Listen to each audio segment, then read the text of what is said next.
Bismillahirrahmanirrahim. Assalamualaikum warahmatullahi wabarakatuh. Salam jumpa kembali dengan channel Dunia Fana News.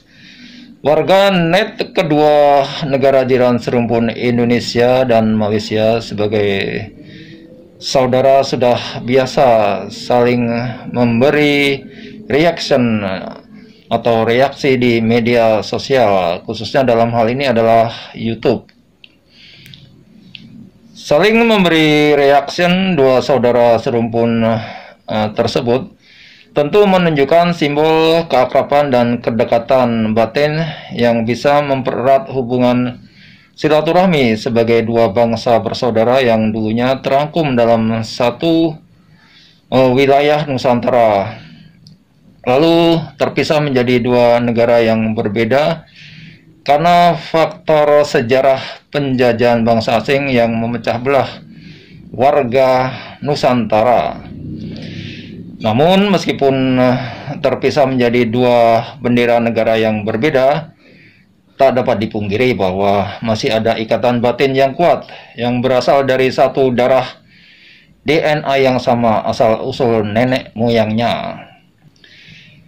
Meskipun terkadang nampak bergaduh di media online, terutama di media sosial, kedua warga negara atau warga net tersebut saling bergaduh, bertengkar karena satu isu tertentu sebagaimana layaknya ributnya kakak dan adik, yang mana lalu segera menurun tensi ketegangannya seiring waktu, dan hal itu dikarenakan ada kesamaan jiwa sebagai dua bersaudara serumpun warga Indonesia dan Malaysia. Ibarat dua sisi mata uang yang tak mungkin terpisahkan satu sama lain, karena keduanya saling membutuhkan dan juga saling mengisi dengan kelebihan dan kekurangan masing-masing. Jadi wajar bila terkadang hubungan kedua negara saudara serumpun itu nampak mengalami pasang surut. Saat hubungan tengah pasang, keduanya nampak sangat rukun dan harmonis.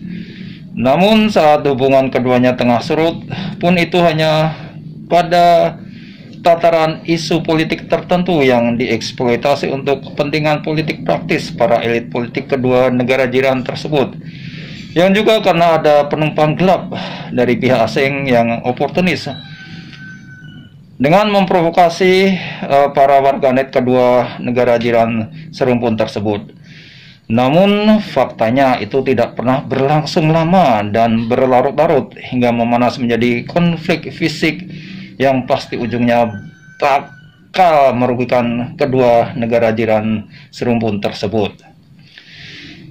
Pendek kata, pasang surutnya hubungan atau dalam hal ini adalah ketika saat surut hubungan kedua negara jiran serumpun itu hanya bersifat situasional dan temporer. Itu pun hanya nampak panas, saling bergaduh perang kata di kalangan warganet dalam media online yang juga sering diperburuk oleh pihak asing yang menyusup dan menyamar lalu menjadi warganet kedua negara jiran tersebut, lalu memprovokasi dengan niat dan tujuan buruk untuk memecah belah hingga menghancur berantakan kedua negara jiran Indonesia dan Malaysia seperti yang terjadi dengan bangsa serumpun di Timur Tengah. Dan faktanya hingga sekarang Indonesia dan Malaysia tetap rukun dan damai. Niat busuk mereka tidak berhasil atau tidak berjaya. Untungnya warga negara kedua jiran serumpun Indonesia dan Malaysia mempunyai ikatan persaudaraan dan solidaritas yang kuat, sehingga tak mudah goyah oleh provokasi murahan dari bangsa asing. Sehingga boleh dikata hati boleh nampak panas di media online, namun kepala tetap dingin, mampu berpikir jernih dan logis, yang mana hal itu nampak dalam media offline, dalam tanda petik ya, yang merupakan dunia nyata yang sesungguhnya, bahwa orang Indonesia dan Malaysia itu pada faktanya berada dalam satu naungan teduh jiwa Nusantara dan juga terangkum kuat dalam satu ukhuwah Islam, yaitu hubungan persaudaraan sesama umat muslim yang menjadi mayoritas kedua negara jiran serumpun tersebut. Jadi kesimpulannya adalah hubungan Indonesia dan Malaysia selain diikat dalam satu DNA yang sama sebagai saudara serumpun bangsa Nusantara yang diikat dalam kuat, maksud saya yang juga diikat kuat dalam ukhuwah Islamiyah, hubungan persaudaraan sesama muslim sehingga keduanya mempunyai ikatan batin yang sempurna. Bila ada sesama saudara muslim yang saling berperang seperti yang terjadi di Timur Tengah, pasti itu ada salah kaprah dalam memahami ajaran agama Islam. Mereka saling berperang karena menuruti keinginan serakah hawa nafsu duniawi yang sifatnya semu dan sekejap ini, penuh dengan tipu daya. Mereka saling berperang berebut harta dan kekuasaan dengan mengorbankan jutaan rakyat tak berdosa demi ambisi pribadi dan kelompok mereka.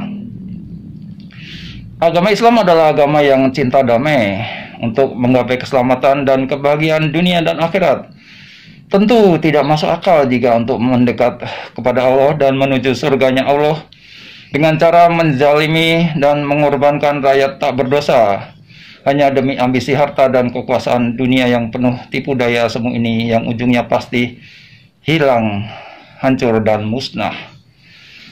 Apapun yang dilakukan mereka dengan menghalalkan segala cara untuk memenuhi atau menuruti ambisi hawa nafsu dunianya, lalu setelah itu tak begitu lama lagi berpisah dengan dunia dan seisinya ini. Padahal sebagai muslim yang baik, kita harus meninggalkan dunia yang semu dan sebentar ini sebelum meninggal dunia. Dengan meninggalkan dunia sebelum mati, maka kita akan menjadi lebih hati-hati dan waspada terhadap tipu daya dunia dan setan, serta ingat selalu Allah sebagai tujuan sejati hidup dunia dan akhirat kita. Seperti sabda Nabi bahwa orang yang paling cerdas di dunia ini adalah orang yang selalu mengingat mati, sebab dalam kenyataannya kita pasti mati dan pasti kembali kepada Allah, kembali ke kampung akhirat dengan selamat tentunya. Kampung akhirat yang kekal abadi, dunia yang hanya sementara ini. Semoga informasi ini bermanfaat. Terima kasih atas perhatian Anda semuanya. Wassalamualaikum warahmatullahi wabarakatuh.